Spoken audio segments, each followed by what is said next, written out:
Hello dear students, हम लोग last class में कूलम्ब्स लॉ के बारे में पढ़े थे, है ना।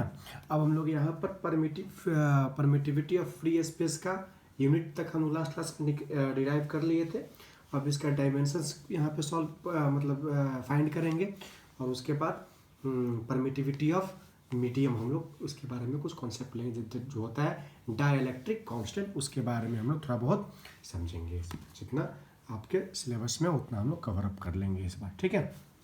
Permittivity of medium means dielectric constant तक हम लोग इस टॉपिक में कवर करेंगे। चलिए बाबू, अब हम लोग समझते हैं आगे इसका यूनिट क्या होगा बाबू। हम लोग epsilon not permittivity of free space का ये SI यूनिट हमने लास्ट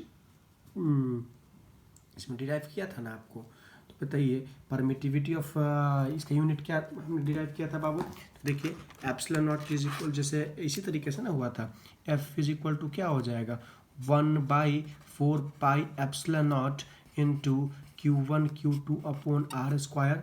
मीन्स अगर F into 4 pi epsilon naught into R square is equal to क्या हो जाएगा Q1 Q2। अब अगर एप्सिलॉन नॉट की बात करें तो क्या हो जाएगा बच्चे Q1 Q2 upon F into 4 पाई R स्क्वायर। तो 4 पाई तो कांस्टेंट ही है, यूनिट तो सिर्फ इसी का ना होगा। तो क्या होगा बाबू Q1 Q2 क्या होता है कूलम्ब स्क्वायर बाई फोर्स का क्या होगा न्यूटन, और 4 पाई तो कांस्टेंट ही है मीटर स्क्वायर, है ना।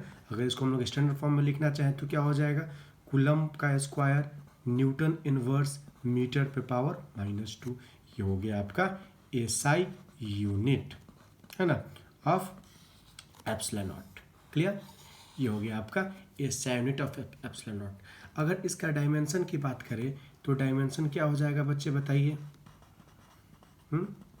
डायमेंशन क्या हो जाएगा बता दीजिए जल्दी से। तो डायमेंशन जैसे बताइए कूलम्ब स्क्वायर है ना, तो कूलम्ब इज इक्वल टू क्या होता है, चार्ज का डायमेंशन क्या होता है I is equal to Q/T, class 10th में पढ़ चुके हैं। तो Q इज इक्वल टू यहाँ पे चार्ज होता है तो I इंटू टी, यही ना होगा। Q is equal to I into T. तो ये चार्ज का डायमेंशन हो जाएगा, तो I का A होता है और इसका T होता है ना। तो कूलम्ब का स्क्वायर है मीन्स A, ये रफ है, यहाँ पे क्या हो जाएगा बाबू A square T square upon Newton का ऑलरेडी पता है आपको क्या होता है बाबू न्यूटन का ML/T-2 होता है ना, मीन्स फोर्स का डायमेंशन। उसके बाद मीटर आपके पास क्या है 2 यानी कि L2। अब इसको सॉल्व कीजिएगा तो क्या हो जाएगा बाबू M का कितना हो जाएगा, M ऊपर जाएगा तो माइनस हो जाएगा, L आपके पास 2 + 1 3 है, वो ऊपर जाकर के -3 हो जाएगा। T यहाँ पे -2 है तो ऊपर जाके +2 एंड T +2 T पावर 4 हो जाएगा। हाँ, उसके बाद A power 2। Clear, this is the dimension of epsilon not, permittivity of free space. Clear, इसको हमने डिराइव कर लिया।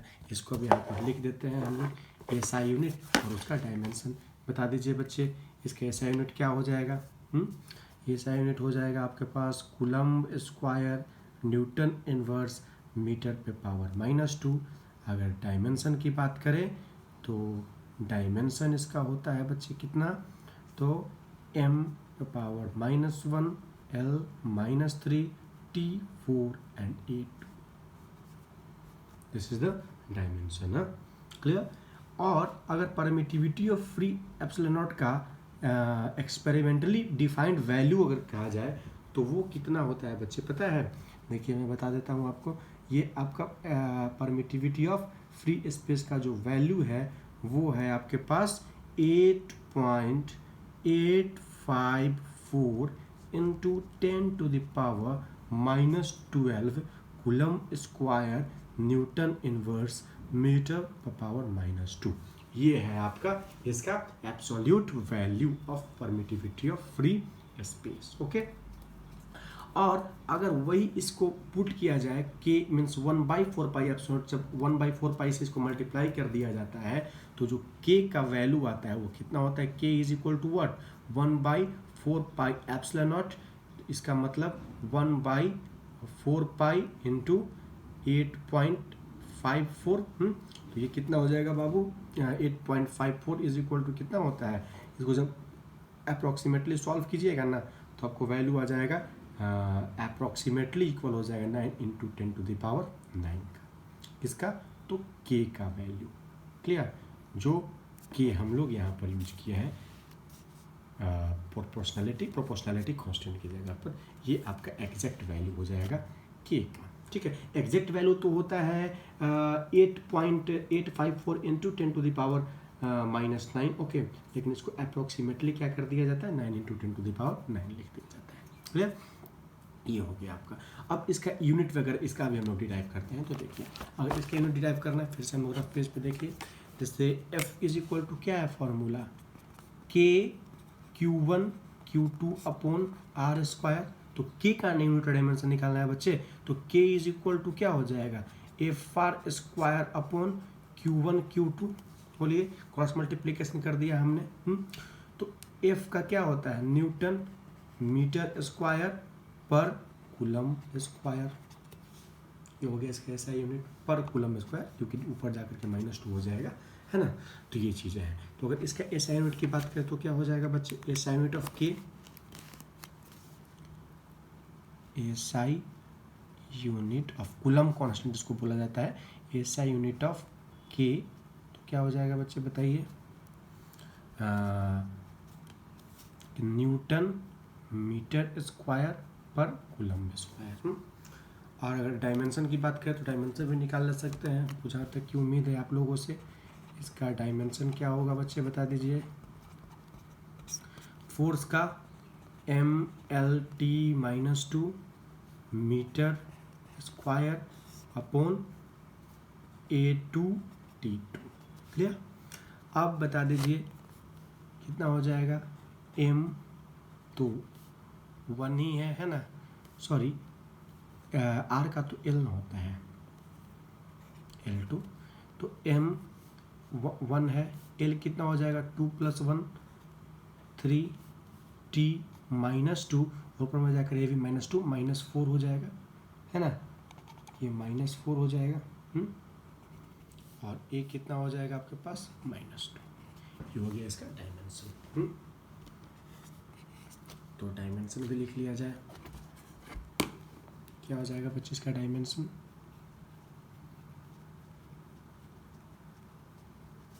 डायमेंशन क्या हो जाएगा?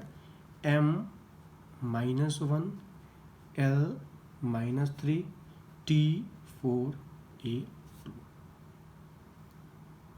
सॉरी, मैं किसका डायमेंशन लिख दिया? M L पे पावर +3 ना, सॉरी, एंड T पे पावर -4 एंड A पे पावर -2। ओके, M1 M पे पावर +1 बच्चे, I'm सॉरी, एंड L पे पावर +3, हाँ, T पे पावर -4 एंड A -2। ओके, ये वाला मैं लिख दिया था उस पहले वाले का डायमेंशन। ओके, कोई दिक्कत? अब आ जाइए, अब यहाँ पर जो समझना है कुछ लिमिटेशंस भी हैं कूलम्स लॉ का। कूलम्स लॉ का लिमिटेशन ये है, कूलम्स लॉ सिर्फ और सिर्फ स्टैटिक चार्जेस के लिए वर्क करता है, means it can be applied only at for the charges at rest. दूसरा है, अगर स्मॉल डिस्टेंसेज है तभी ये काम कर पाएगा, और चार्जेस का भी वैल्यू अगर स्मॉल है तभी ये लॉ एप्लीकेबल, अन्यथा एप्लीकेबल नहीं होगा। ये कुछ इसका लिमिटेशंस है, ठीक है। Means it can B only applied for the static charges, and if charges very small then it is only applicable, and again separation between charges is not to be large or not too small also, ना ही बड़ा होना चाहिए ना ही छोटा, ज़्यादा छोटा होना चाहिए, मीन्स अप्रोप्रिएट डिस्टेंस होना चाहिए। क्लियर? अब हम लोग देखते हैं कि अब हम लोग यहाँ पे समझेंगे। सपोज देखिए, एक minute, let me erase the board, white board. जैसे मैं आपको समझाना चाह रहा हूँ कि अभी तक तो हम लोग तो दो चार्जेस के बीच का जो डिस्टेंस था उसके बीच में सिर्फ और सिर्फ एयर मीडियम था, मीन्स वैक्यूम था। और अगर अब इसको हम लोग कुछ इसमें कुछ मीडियम को डाल दें, ठीक है, कुछ एब्सोल्यूट मीडियम डाल दें, तो इसके परमिटिविटी में क्या अंतर पड़ेगा, इसका मीन्स फोर्स में क्या अंतर पड़ेगा उस परमिटिविटी के कारण, इसको अब हम लोग यहाँ पर समझेंगे थोड़ा, ठीक है। और उसको हम लोग कहते हैं रिलेटिव परमिटिविटी। ओके, मीन्स ध्यान से समझना है इसको बच्चे, कि सपोज ये हमारा पास 2 पॉइंट चार्जेस था, ये है Q1 और ये है आपके पास Q2। ये डिस्टेंस R से सेपरेटेड है। और जब ये R से इसके बीच में वैक्यूम था, तो जो वैक्यूम था तो हमारे पास फार्मूला क्या था, KQ1 Q2 upon R square. और ये K का वैल्यू क्या होता है, F is equal to 1/4πε0 into Q1 Q2 upon R square. ये चीज़ था कि नहीं? बोलो अब बताइए, क्लियर?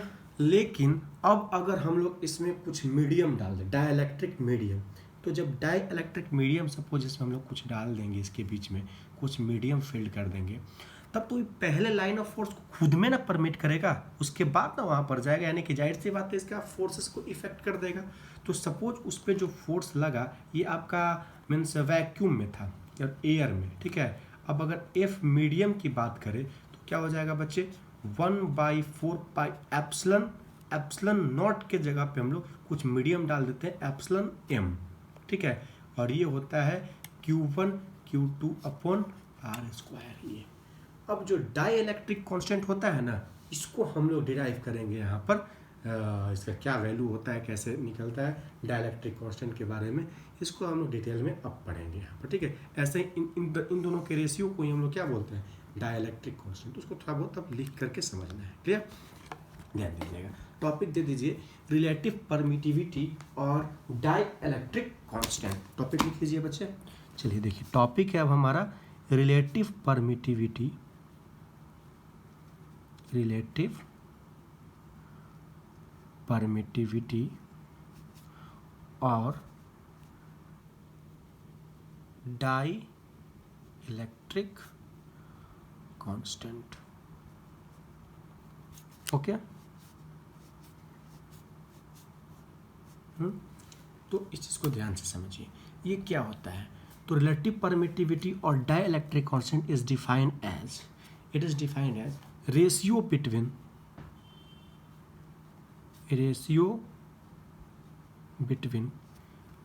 permittivity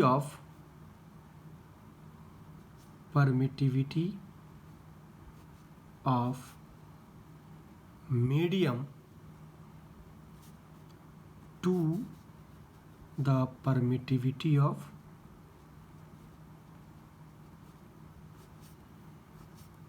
free space, ठीक है। Permittivity of medium to the permittivity of free space का जो रेशियो होता है उसी को क्या कहा जाता है, रिलेटिव परमिटिविटी और dielectric constant. Okay, means simply हम लोग क्या कह सकते हैं बच्चे, epsilon M by epsilon naught is equal to dielectric constant, that is K. Clear? अब देखिए, इसको थोड़ा सा हम लोग जनरली डिफाइन करके देखते हैं। अच्छा एक बात बताइए, जब एयर और वैक्यूम में था तो मान लेते हैं कि force in air is equal to क्या फॉर्मूला होता है, 1/4πε0 into Q1 Q2 upon R square, है कि नहीं?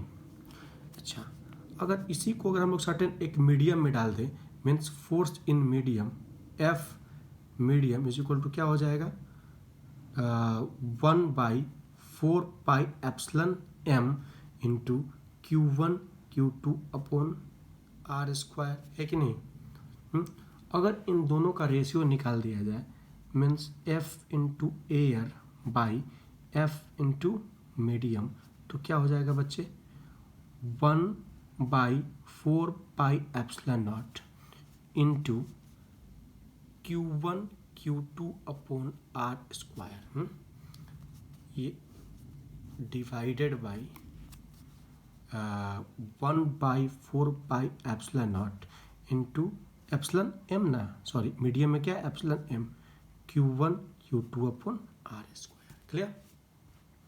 तो इसको और अगर आगे सॉल्व कीजिएगा तो क्या हो जाएगा, Q1 Q2 upon 4πε0 into R square into 4πε m into Q1 Q2 upon R square. Clear?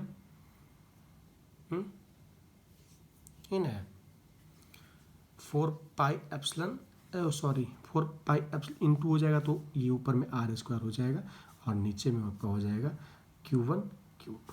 Clear? ये इससे कैंसिल आउट हो जाएगा, आर स्क्वायर से आर स्क्वायर कैंसिल आउट हो जाएगा और 4 पाई से 4 पाई कैंसिल हो जाएगा। तो आपके पास क्या आ गया बाबू? Epsilon M by epsilon naught जो वैल्यू आ गया। ठीक है, और इसी को हम लोग क्या बोलते हैं? के।